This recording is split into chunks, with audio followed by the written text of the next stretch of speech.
Good late Friday evening. I'm certified meteorologist Nick Kelly checking in on this August 10th of 2018. We're just sounding like a broken record. Certainly over the course of the past week, it was hot today. It was humid again today.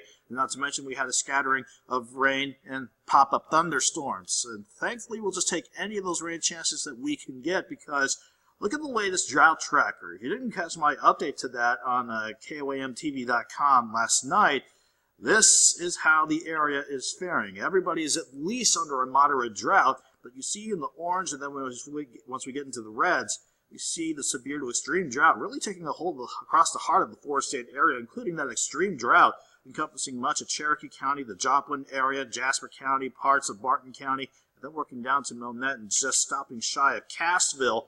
In fact, let me go back to that drought tracker map and let me pull up some statistics for you here.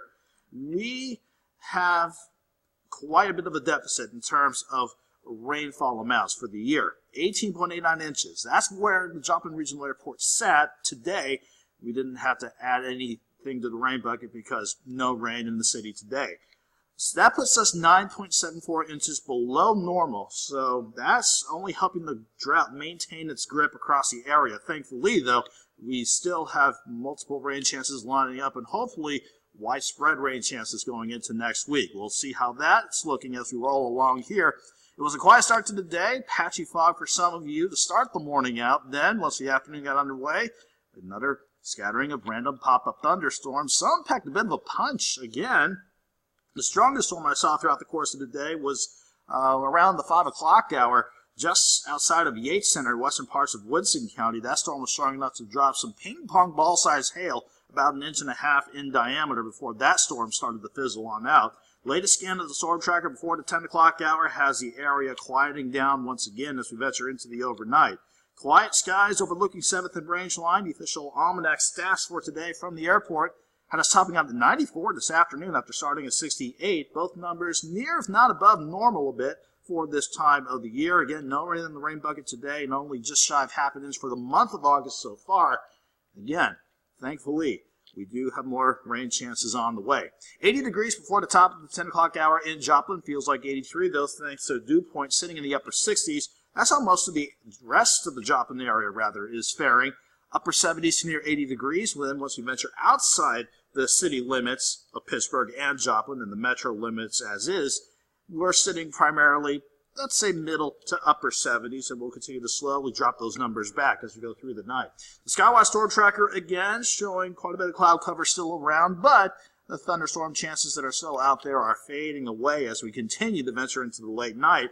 As long as we still have the stationary front around as we go into your Saturday, not to mention the upper level support staying in place as well, looks like it's going to be another sort of repeat all over again for tomorrow. So we are done pretty much with our thunderstorm chances for tonight. We will see eventually partly cloudy skies and a bit of a mild start to your Saturday morning with lows dropping off to 69. We'll start with a light breeze in the morning, then it picks up to about a northeast breeze to 5 to 10, venturing into the afternoon ahead of us, 87 by lunchtime. I think Joplin tops out around 91 degrees for afternoon highs tomorrow. Everybody's got a fair shot of going back near 90, if not into the lower 90s tomorrow.